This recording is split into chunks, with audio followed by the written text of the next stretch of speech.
In the late 19th century, death was often declared too quickly.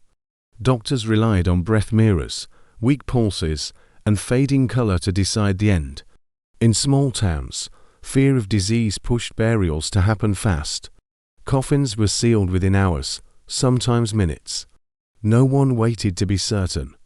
This is where the nightmare begins. In 1896, a young woman named Eleanor Whitfield collapsed in her home. Her skin was cold, her breathing shallow, and her pulse nearly gone. The doctor pronounced her dead before sunset. Her family cried, but no one questioned the verdict. Eleanor had suffered strange trances before. They called them sleeping spells. Sometimes she would not wake 4 days. This time, they believed she never would. Her body was washed and dressed in white. Cotton was placed in her nostrils. Her jaw was tied shut. The coffin lid closed with a dull final sound. Eleanor was buried the next morning. The soil was packed tight above her. Darkness swallowed everything. Hours passed beneath the earth. Somewhere in that darkness, something changed. Eleanor's chest rose. Air burned her lungs. Her eyes opened to nothing. She tried to scream. No sound escaped. Her hands struck wood inches from her face. Panic erased all thought. She clawed at the coffin lid. Her fingernails bent and tore. Dirt fell onto her mouth as she moved. She inhaled soil. The air grew thin. Eleanor kicked, but there was no space. Her heart raced itself toward failure. Above ground, the cemetery remained peaceful. No one heard anything. No one could. She scratched words into the wood without knowing it. The inside of the coffin filled with blood and splinters. Her movements slowed. Oxygen ran out. Eleanor died again, this time truly alone. Days later, rumors spread through the town. People spoke of bodies found twisted in coffins. Coffins with broken nails. Coffins with bite marks on the lining. Fear crept into every home. Eleanor's mother could not sleep. She dreamed of scratching sounds. She heard her daughter calling from underground. Guilt poisoned her mind. She begged the church to open the grave. The request was denied at first. Then another body was exhumed in a nearby town. The corpse was turned over. Its face was frozen in terror. Fingertips were raw bone. Newspapers began printing warnings. The dead may not be dead. One headline read, "Panic followed the ink." Eleanor's grave was finally opened. The coffin lid was pried loose. Everyone stepped back in horror. Her body was no longer lying peacefully. Her head was tilted back. Her mouth was open in a silent scream. The inside of the coffin was destroyed. Scratch marks covered the lid. Blood stained the white dress. Her fingers were broken. Her nails were gone. The crowd understood the truth instantly. Eleanor had woken up. She had fought. She had suffocated. Mothers pulled their children close. Men turned pale. That night, the town did not sleep. People listened for breathing. They watched for movement. Death no longer felt certain. Coffins no longer felt safe. But Eleanor's story was not unique. It was only one grave among many. Across history, thousands shared her fate, and some of them woke up for much longer. One of them would be discovered too late, with proof that would haunt the world forever. Eleanor Whitfield's coffin did not remain an isolated horror for long. Once the grave was opened, the town's fear became contagious. People began questioning every recent burial. Families demanded exhumations despite the stench and decay. Cemeteries turned into places of investigation, not rest. In a neighboring city, a gravedigger named Thomas Hale noticed something disturbing. Several coffins felt lighter than they should have. Some were shifted inside their graves. Dirt had collapsed inward unnaturally. Thomas reported it, but no one wanted to hear more. Then one coffin was opened publicly. The lid resisted, as if pushed from below. When it finally broke free, people screamed. The body inside was twisted sideways. The lining was shredded. The man's face was contorted in terror. His fingers were bent backward. Blood streaked the inside of the coffin. He had chewed through his own sleeve. Doctors examined the remains in silence. They found soil deep inside his lungs. He had been breathing underground. The realization spread like poison. Death certificates were no longer trusted. Doctors began whispering about false death. Cases surfaced across Europe and America. A girl buried after scarlet fever was found face down. A man declared dead after a stroke had broken his ribs trying to escape. Coffins became crime scenes. People stopped attending funerals calmly. Some refused burial entirely. Bells began appearing in graveyards. Strings were tied to corpses' fingers. The bells were meant to ring if someone woke up. At night, guards were hired to listen. Sometimes, bells rang. Most of the time, they rang too late. One winter evening, a bell rang 4 hours. By the time the grave was opened, silence had returned. Inside, the body was warm but lifeless. Fingernails were embedded in the wood. The man's throat was torn from screaming. Newspapers stopped calling it superstition. They called it a crisis. Doctors argued publicly about signs of death. Some admitted their mistakes. Others denied everything. Families grew paranoid. People checked chests for movement through the night. Mirrors were held to mouths again and again.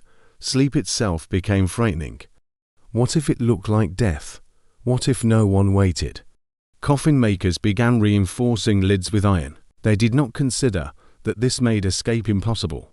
Stronger coffins meant slower deaths. In France, a woman was found with her face peeled bloody. She had tried to dig through oak wood. Her eyes were missing from decay and panic. Doctors estimated she lived 4 hours underground. The human mind was not meant for that darkness. Survivors who were rescued were never the same. One man refused to sleep lying down again. Another screamed whenever he smelled soil. Some went mad. Some killed themselves rather than risk burial. Fear changed funeral traditions forever. Yet despite all warnings, mistakes continued. Because some conditions mimic death perfectly, catalepsy froze the body completely. Pulse slowed almost to nothing.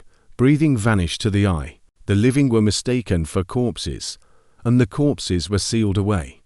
In one hospital, a nurse heard scratching from a morgue drawer. She ran before opening it. The next morning, the drawer was silent. Inside was proof of a struggle. Blood coated the metal walls. Authorities buried the incident quietly. They feared public panic, but panic was already everywhere. People began writing wills begging to be cut open. Some demanded their hearts be stabbed after death. Others ordered delays of weeks before burial. The fear of waking underground eclipsed the fear of dying. Yet one case would surpass all others.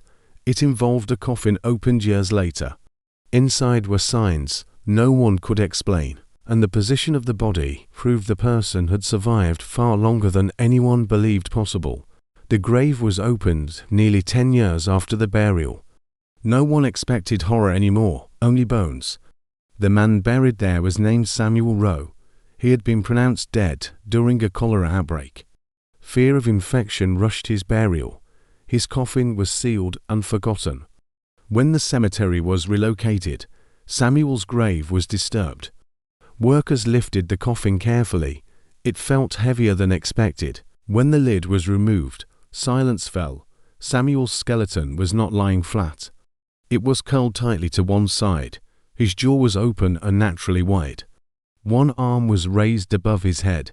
Fingertips were pressed into the lid's interior. The wood above them was worn thin, not broken, but slowly eroded.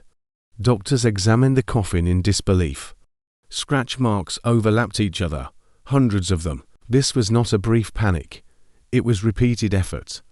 They found grooves made over time measured by pain. The inside of the coffin smelled different, not like decay alone. It smelled of rot mixed with breath. Samuel had not suffocated quickly.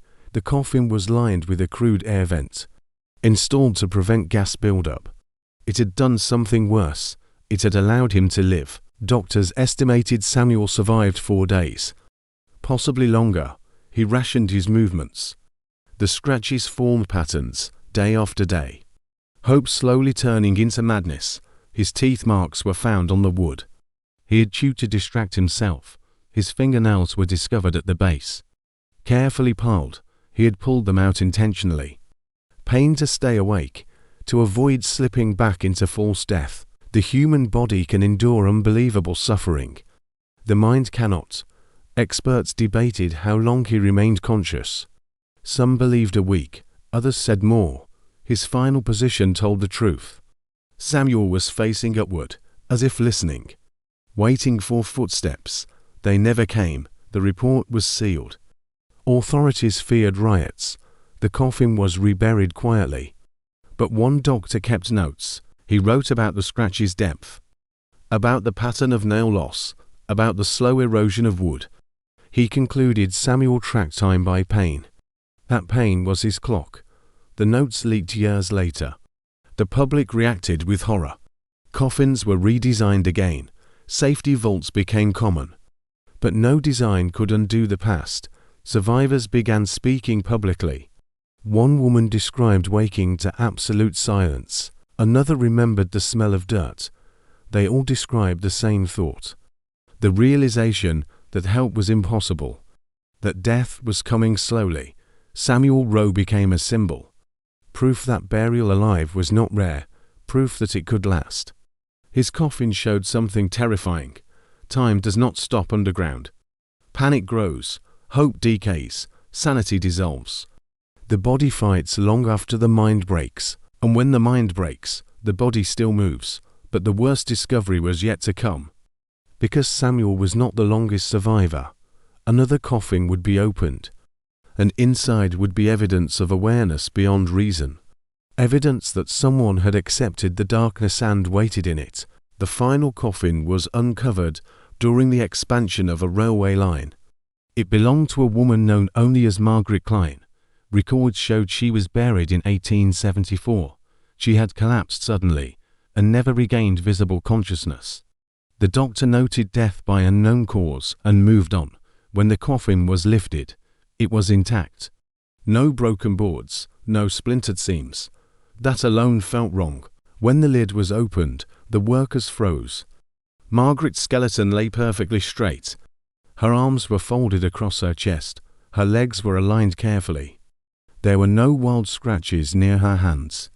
No torn fabric. No signs of frantic movement. At first, they felt relief. Then they saw the inside of the lid. Small marks covered the wood, not clawing, writing. The marks were faint but deliberate. Lines repeated again and again. Symbols carved patiently. Someone had taken time. A doctor traced the shape slowly. They formed tallies, hundreds of them. Margaret had been counting. Counting hours, or days, or breaths. The spacing between marks was even. Her hand had not shaken.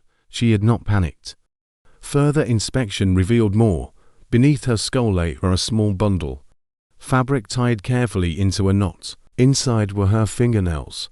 Cleanly removed, one by one. Not broken in struggle. Taken deliberately. To mark time, or to remain awake. Doctors realized the truth slowly. Margaret had woken underground. And she had understood immediately. She knew no one was coming. She chose not to fight.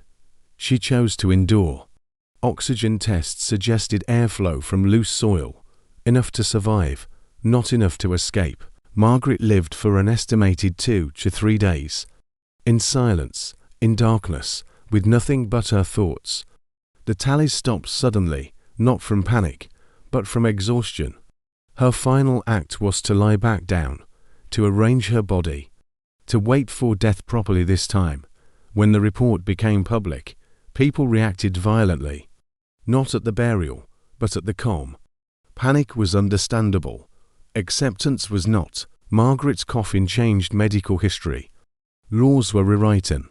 Death tests became stricter. Waiting periods were enforced, but fear never fully left. Because certainty is impossible, even now, mistakes happen. Comas mimic death. Machines replace breath. Silence still lies. Somewhere, someone fears sleep, fears stillness, fears being misunderstood by the living, because the ground does not care, wood does not listen, and darkness gives no mercy. Margaret Klein was not screaming. She was counting. She was waiting. And history proves something unbearable. Sometimes the most terrifying part is not panic, but knowing exactly what is happening and having no way to stop it.